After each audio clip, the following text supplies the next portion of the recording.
गगन अपनी पत्नी रेखा के साथ एक छोटे से गांव में रहता था। रेखा जितनी सुशील और सुंदर थी, उतनी ही काम में मेहनती भी थी। अजी तनिक उधर गगन के खेत में तो देखो। अजी ऐसा लगता है गगन के खेत में भिंडी की बरसात हो गई है।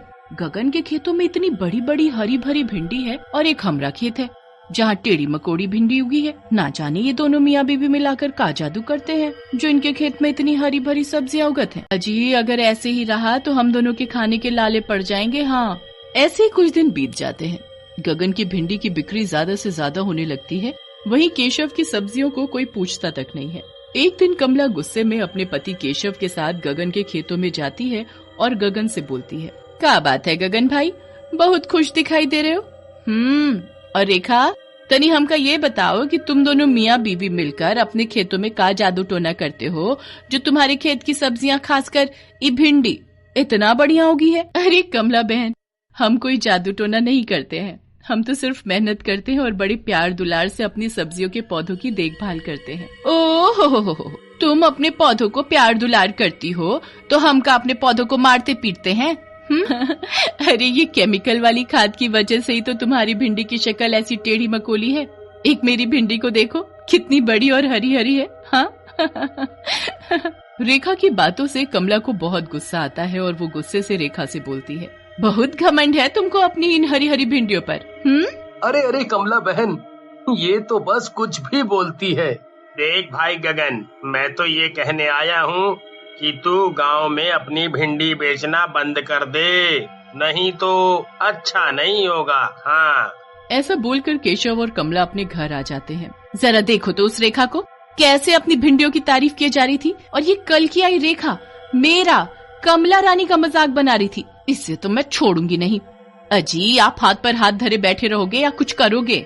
आप भी ना जब करोगे छोटी बात ही करोगे। अरे खेतों में आग लग जाने के बाद भी वो दोनों हार नहीं मानेंगे, वो फिर से मेहनत करके हमसे बढ़िया सब्जियां उगा ही लेंगे। और उस रेखा के हाथों में तो ना जाने कौन सा जादू है जिसकी वजह से उसकी सभी सब्जियां इतनी बढ़िया उगती हैं। मैं तो कहती हूँ कि पहले उस रेखा का काम तमाम कर देते हैं, फिर खेतों में आग लगा देते हैं। ऐसा बोलकर कमला और केशव रेखा के खेत की ओर जाते हैं और खेत में रेखा को अकेला पाकर उस पर चाकू से हमला कर देते हैं। रेखा को मरे हुए कुछ दिन बीत जाते हैं। एक रात गगन अपने खेतों में बैठकर जोर जोर से रोते हुए रेखा को पुकार रहा होता है कि तभी गगन के पास चुड़ैल आती है, जिसे देखकर गगन बहुत डर जाता है और डरते हुए बोलता है, हे भगवान, मैं तो अपनी पत्नी रेखा को याद कर रहा था, मगर ये चुड़ैल कहाँ से आ धमकी। अजी आप मुझसे डरो नहीं, मैं आपकी रेखा ही हूँ जो मरने के बाद चुड़ैल बन गई हूँ।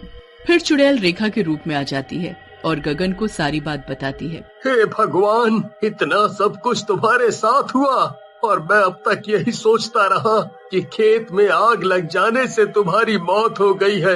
केशव और कमला बहन को तो मैं छोड़ूंगा नहीं। अगर मुझे इन दोनों को ऐसे ही मारना होता तो मैं कब का इनको मार चुकी होती, पर मैं चाहती हूँ कि मेरे मरने की सच्चाई सभी गाँव वालों के सामने आए, सभी को पता चले कि मेरी मौत खेत में जलने की वजह से नहीं बल्कि केशव और कमला बहन के चाकू मारने की वजह से हुई है और हमारे खेत में आग भी इन्हीं दोनों ने लगाई है। तभी मेरी आत्मा को शांति मिलेगी।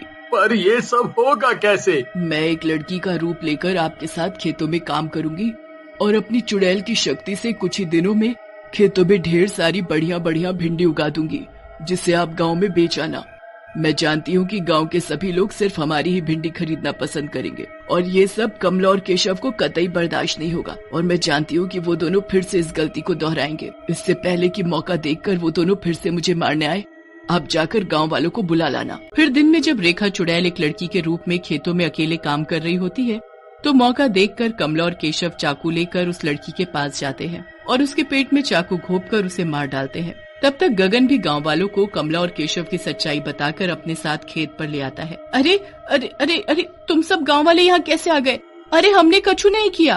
तभी वो लड़की अपनी आंखें खोलकर उठ खड़ी होती है और चुड़ैल के रूप में आ जाती है। मैं ही रेखा हूँ जो मरने के बाद चुड़ैल बन गई और तू बोलती है कि तूने रेखा को नहीं मारा। की बात सुनकर सभी गाँव वाले केशव और कमला को पकड़कर कड़ी से कड़ी सजा देते हैं। उन दोनों को सजा मिलते ही रेखा की आत्मा को शांति मिल जाती है और वो हमेशा के लिए वहाँ से चली जाती है।